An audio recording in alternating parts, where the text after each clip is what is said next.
Menerapkan teknik manajemen stres di dalam tim lain. A. Rutinitas kerja dan cara-cara terstruktur diterapkan untuk pengelolaan stres dan kelelahan dalam tim. B. Teknik pengelolaan waktu yang tepat diterapkan secara praktis. C.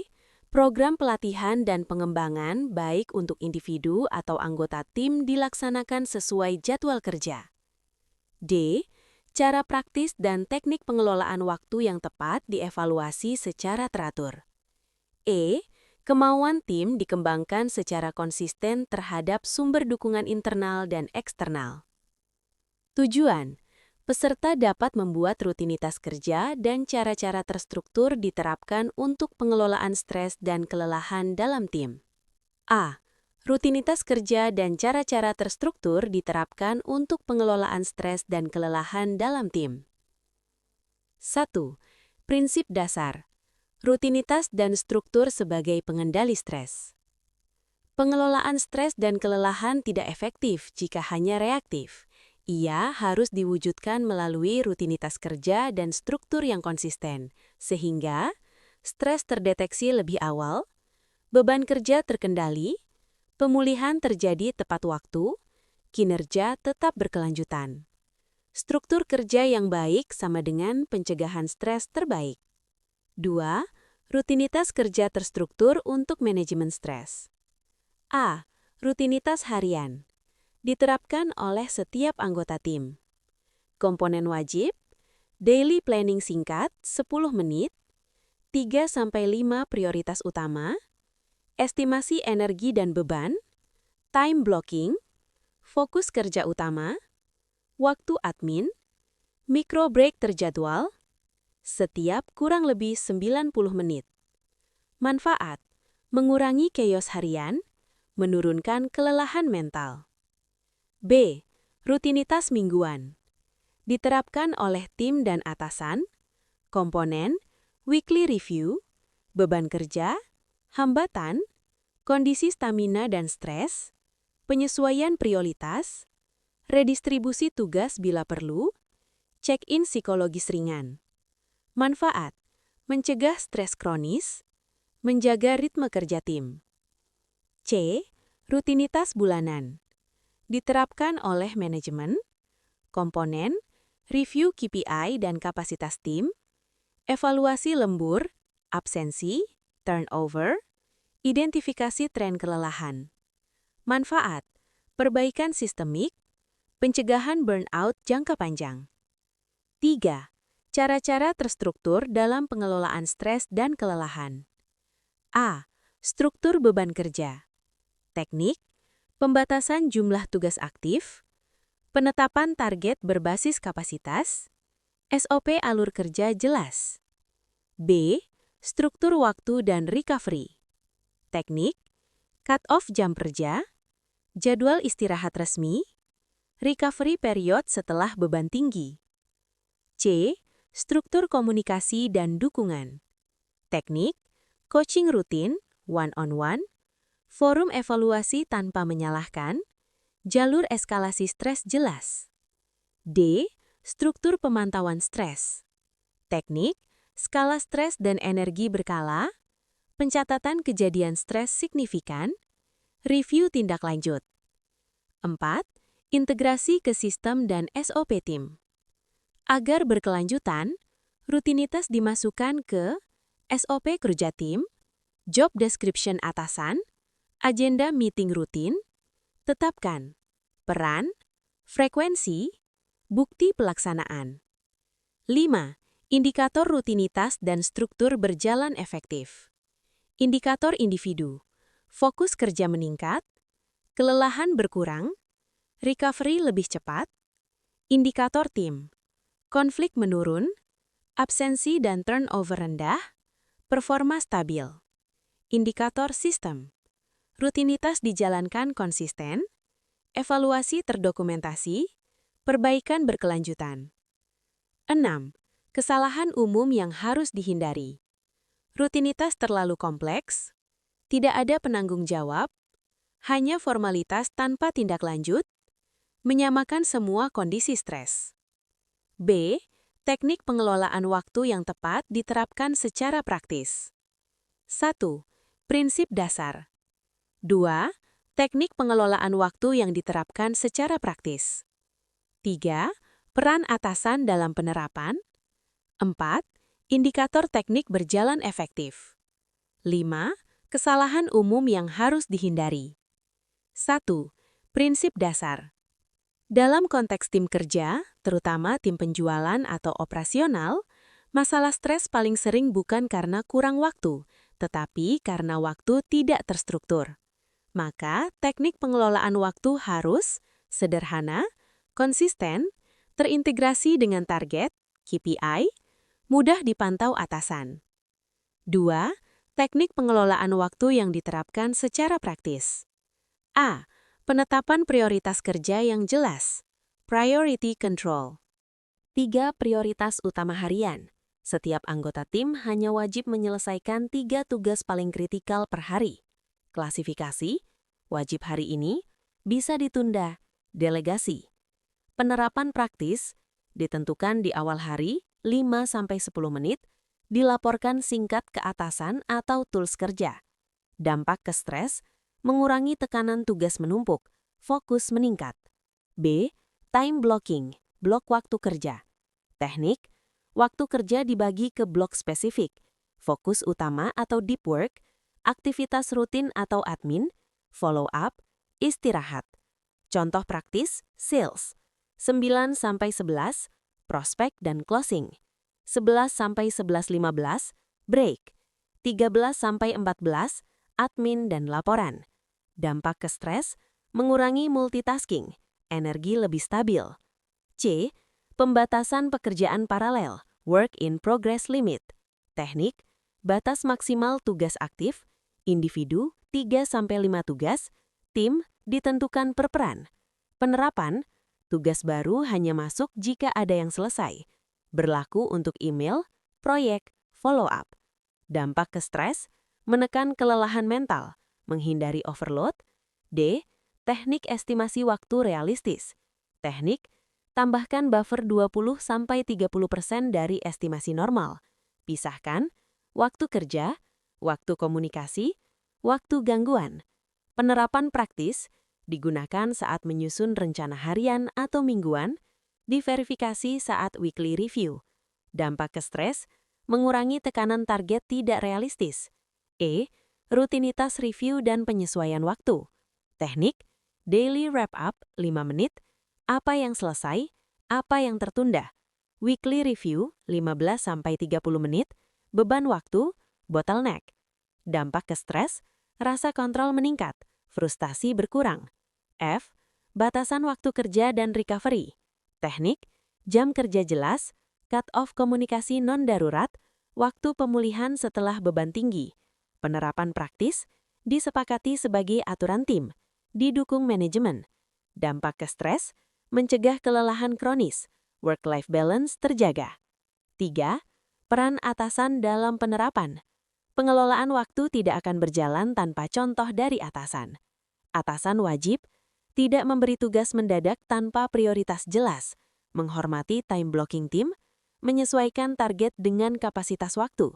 4. Indikator teknik berjalan efektif. Individu, pekerjaan selesai tepat waktu, jam lembur menurun, tingkat stres lebih stabil.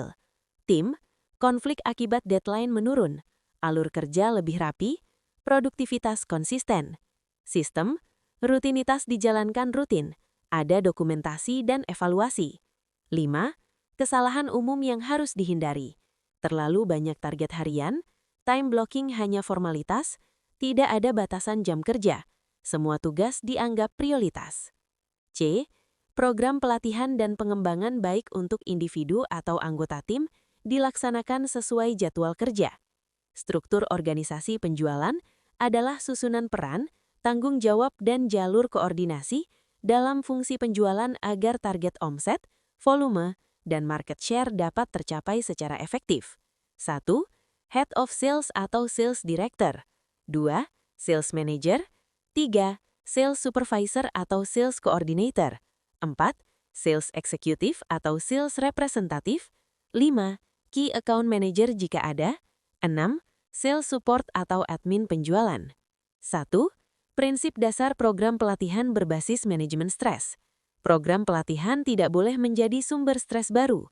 Maka prinsip wajibnya adalah terintegrasi dengan jam kerja, relevan langsung dengan peran, berdurasi singkat namun konsisten, mendukung KPI bukan mengganggunya. Pelatihan efektif sama dengan meningkatkan kapasitas tanpa mengorbankan energi kerja. 2. Perencanaan program pelatihan sesuai jadwal kerja. A. Penjadwalan berbasis ritme kerja tim. Teknik praktis, pelatihan dilakukan di jam produktivitas rendah setelah siklus kerja berat selesai.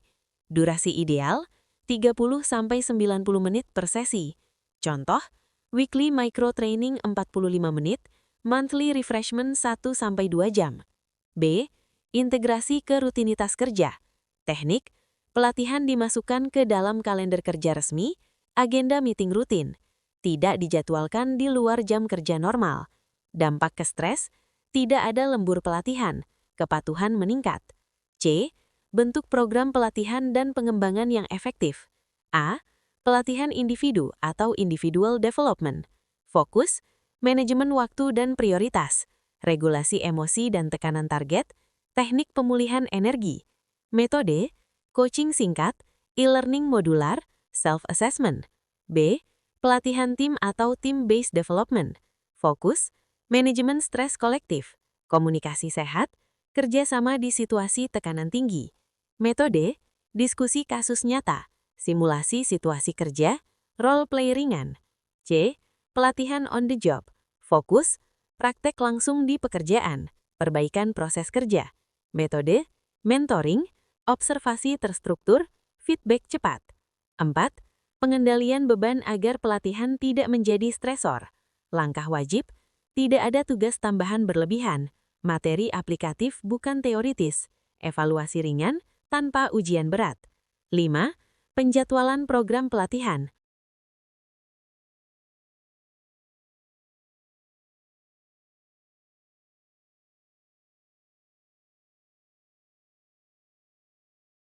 Enam, peran manajemen dan atasan. Agar konsisten, atasan menjaga jadwal pelatihan, tidak menggeser ke jam lembur. Manajemen memberi legitimasi waktu pelatihan, menyesuaikan target saat jadwal pelatihan. 7. Indikator program dilaksanakan dengan baik. Individu, keterampilan meningkat, stres kerja lebih terkendali, produktivitas stabil. Tim, kerjasama lebih solid, konflik menurun, ketahanan tim meningkat. Sistem, program berjalan sesuai jadwal, kehadiran tinggi, materi berulang dan diperbarui. 8. Kesalahan umum yang harus dihindari. Pelatihan di luar jam kerja, materi tidak relevan, jadwal sering berubah, semua tugas dianggap prioritas. D. Cara praktis dan teknik pengelolaan waktu yang tepat dievaluasi secara teratur. 1. Prinsip evaluasi pengelolaan waktu berbasis stres. 2. Mekanisme evaluasi rutin yang praktis. 3. Indikator evaluasi yang digunakan, praktis dan terukur. 4. Teknik evaluasi yang digunakan. 5. Tindak lanjut hasil evaluasi, wajib. 6. Peran atasan dalam evaluasi. 7. Kesalahan umum dalam evaluasi. 1. Prinsip evaluasi. Pengelolaan waktu. Berbasis stres. Evaluasi bukan untuk mencari kesalahan, tetapi untuk memastikan bahwa waktu kerja digunakan sesuai prioritas. Beban waktu tidak menjadi sumber stres kronis. Teknik yang diterapkan benar-benar membantu kinerja. Jika teknik tidak menurunkan stres dan meningkatkan kontrol waktu, teknik tersebut harus disesuaikan. 2. Mekanisme evaluasi rutin yang praktis. A. Evaluasi harian, 5 menit, self-review. Dilakukan oleh individu. Pertanyaan kunci, apakah 3 prioritas utama hari ini tercapai? Waktu habis untuk apa yang paling menyita energi? Apakah ada gangguan berulang? Output. Catatan singkat, 1-2 poin. Dasar penyesuaian hari berikutnya. Dampak. Meningkatkan kesadaran waktu. Menurunkan stres harian. B. Evaluasi mingguan, 15 menit hingga 30 menit. Tim. Dipimpin atasan. Fokus evaluasi. Kesesuaian rencana versus realisasi waktu. Efektivitas time blocking. Titik bottleneck dan overload. Alat sederhana. Checklist, board tugas, kalender kerja. Output. Penyesuaian prioritas, redistribusi beban kerja. C. Evaluasi bulanan, manajerial. Fokus sistem dan kebijakan.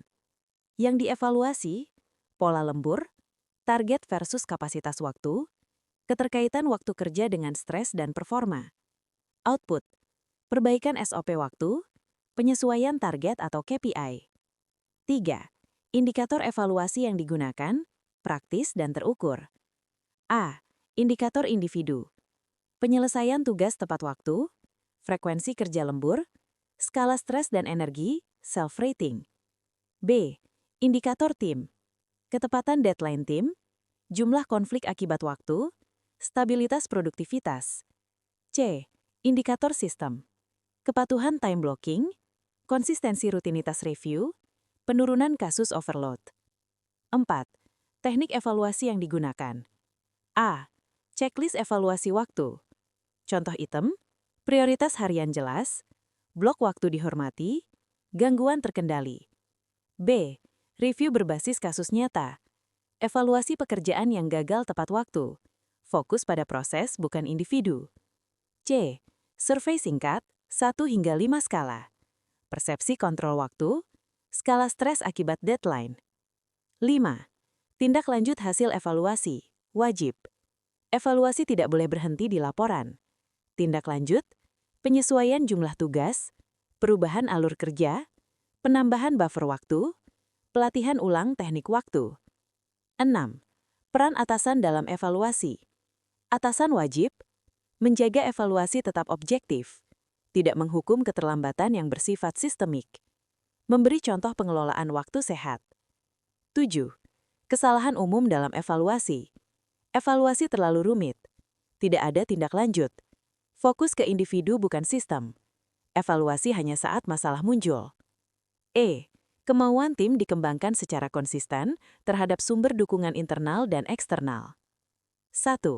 Prinsip dasar. 2. Identifikasi sumber dukungan. 3. Strategi mengembangkan kemauan tim. 4.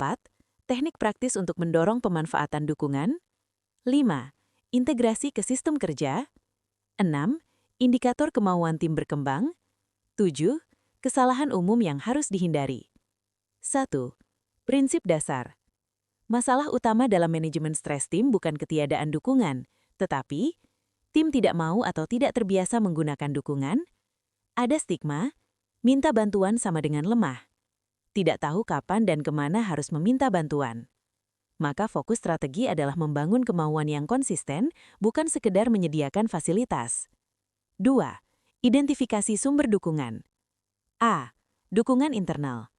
Atasan langsung, rekan satu tim, mentor atau coach internal, HR atau fungsi K3 atau HSI, sistem kerja, SOP, workload control. B. Dukungan eksternal. Trainer atau coach eksternal, konselor atau psikolog mitra, program kesejahteraan, EAP, klinik atau asuransi. Komunitas profesional. 3. Strategi mengembangkan kemauan tim, willingness. A. Normalisasi perilaku mencari dukungan. Teknik. Pimpinan secara terbuka. Mengakui tekanan kerja, menyebut saat mereka meminta bantuan, diskusi stres sebagai topik kerja normal. Dampak. Hilangnya stigma, rasa aman psikologis meningkat. B. Kejelasan jalur dukungan, clarity of access. Teknik. Tetapkan kapan minta bantuan, kepada siapa, bagaimana prosedurnya. Buat panduan singkat, 1 halaman. Dampak. Hambatan psikologis berkurang, respon lebih cepat. C. Pembiasaan melalui rutinitas. Teknik. Check-in kondisi kerja di weekly meeting, sesi coaching rutin bukan hanya saat bermasalah, forum diskusi tim. Dampak. Mencari dukungan menjadi kebiasaan bukan reaksi darurat. D. Penguatan positif dari manajemen. Teknik. Apresiasi perilaku kolaboratif, tidak menghukum keterbukaan, mengaitkan dengan nilai organisasi. Dampak. Kemauan muncul dari dalam, bukan paksaan. 4.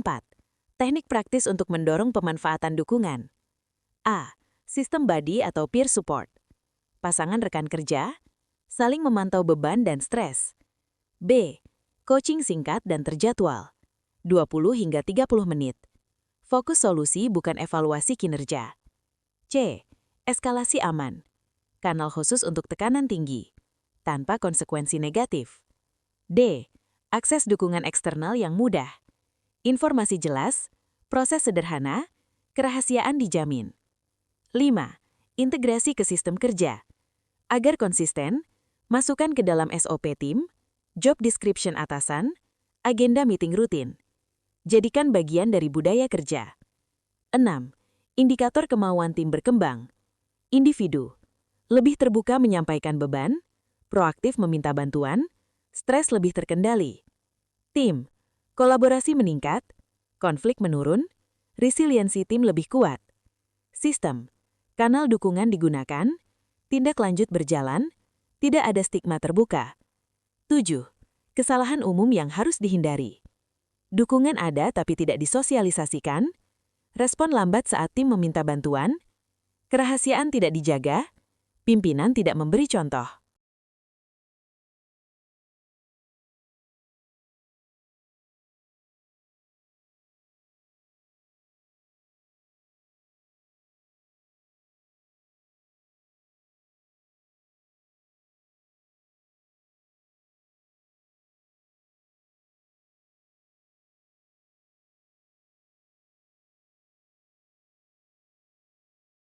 Matriks dukungan versus jenis stres.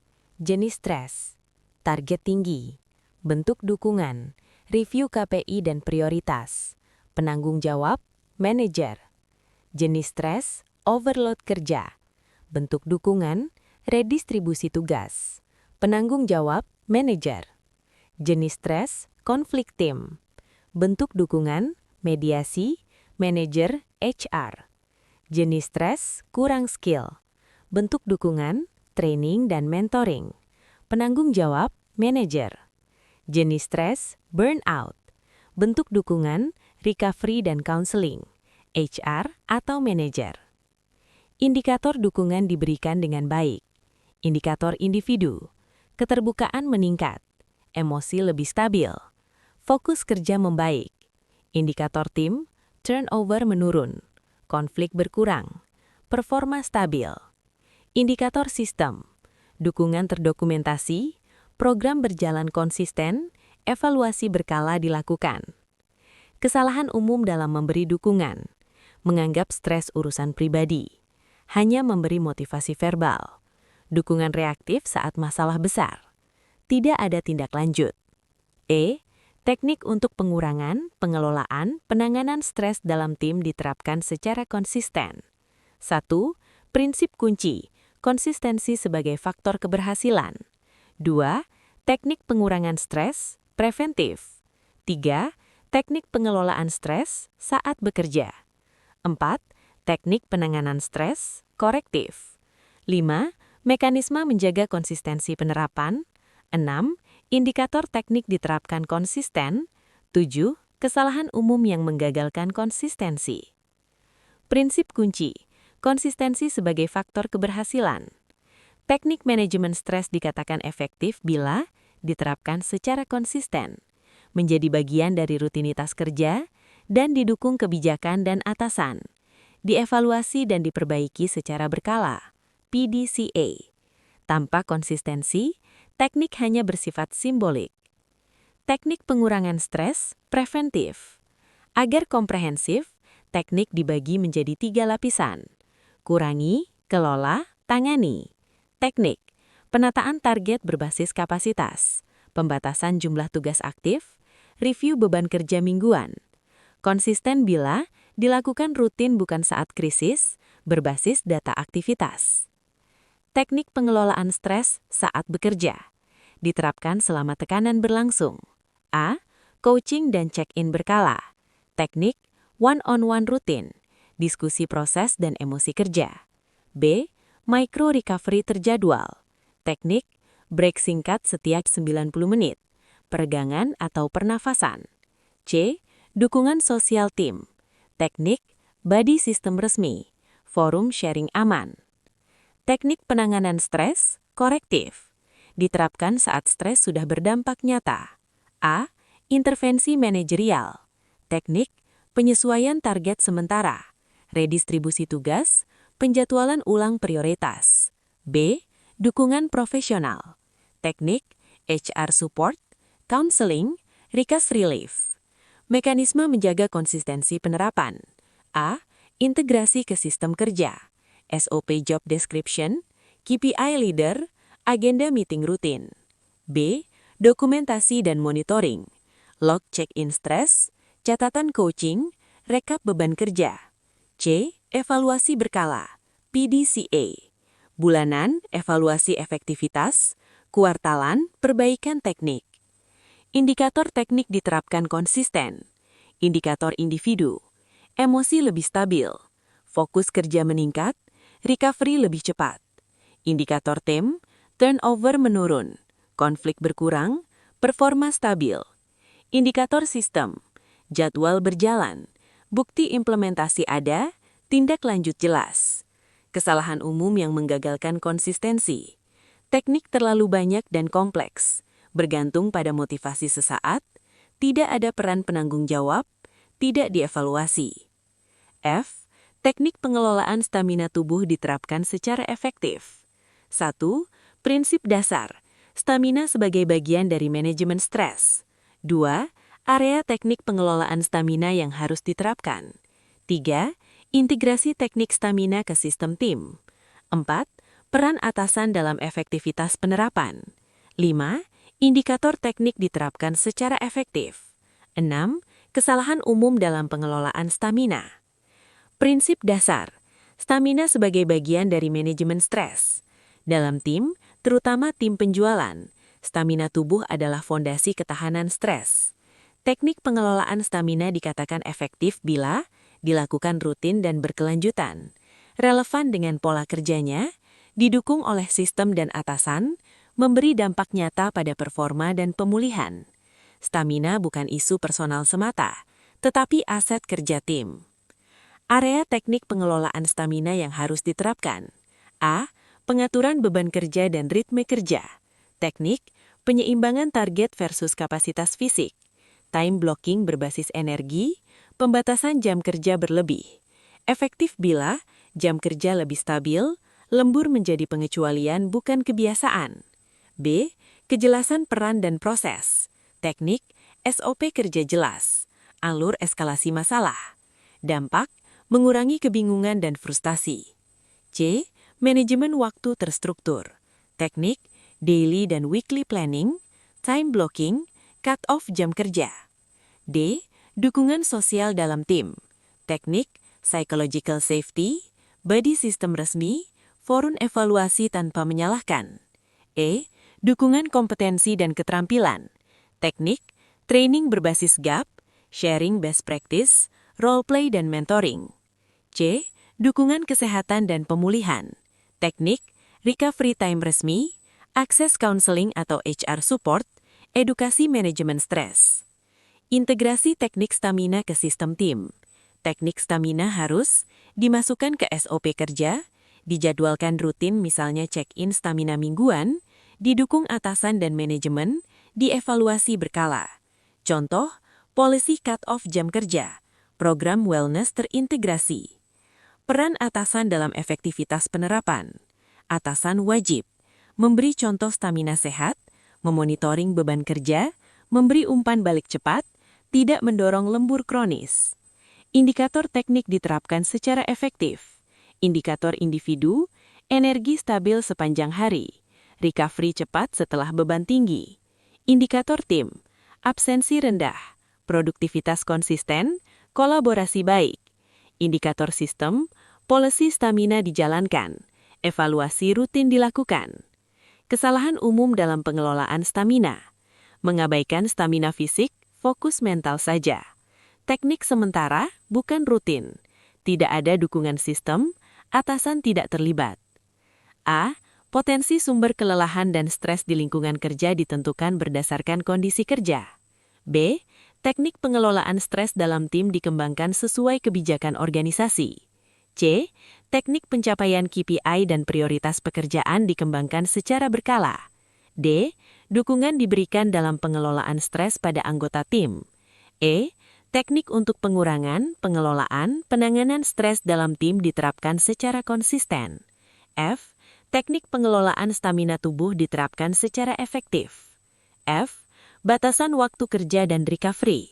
Teknik, jam kerja jelas, cut-off komunikasi non-darurat. Waktu pemulihan setelah beban tinggi. Penerapan praktis, disepakati sebagai aturan tim, didukung manajemen, dampak ke stres tim, mencegah kelelahan kronis, work-life balance terjaga. C. Teknik tim. Forum evaluasi tanpa menyalahkan, body sistem resmi, rotasi tugas sesuai kebijakan. D. Teknik individu difasilitasi organisasi, edukasi manajemen stres, recovery time yang diakui kebijakan, akses ke dukungan, HR, counselor, dan sebagainya. Contoh matriks kesesuaian teknik versus kebijakan. Kebijakan organisasi, teknik pengelolaan stres, bukti implementasi. Jam kerja dan lembur, cut-off follow-up, SOP jadwal kerja.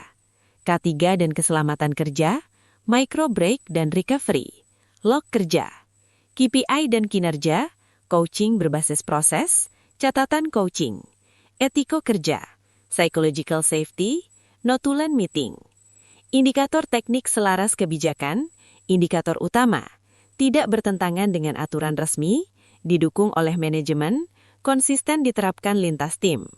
Red flag tidak selaras, bergantung pada goodwill atasan, tidak terdokumentasi, bertabrakan dengan target dan reward system. C. Teknik pencapaian KPI dan prioritas pekerjaan dikembangkan secara berkala. 1. Prinsip utama, KPI dan prioritas sebagai alat pengendali stres. 2. Makna dikembangkan secara berkala. 3. Tahapan pengembangan teknik KPI dan prioritas berbasis stres. 4. Contoh teknik KPI dan prioritas yang mendukung manajemen stres. 5. Indikator teknik dikembangkan secara berkala. 6. Keterkaitan dengan sistem manajemen. Dalam tim penjualan, KPI dan prioritas bukan sekedar alat penilaian, tetapi alat pengarah fokus kerja, alat pengendali beban mental, alat pencegah multitasking berlebihan, alat stabilitas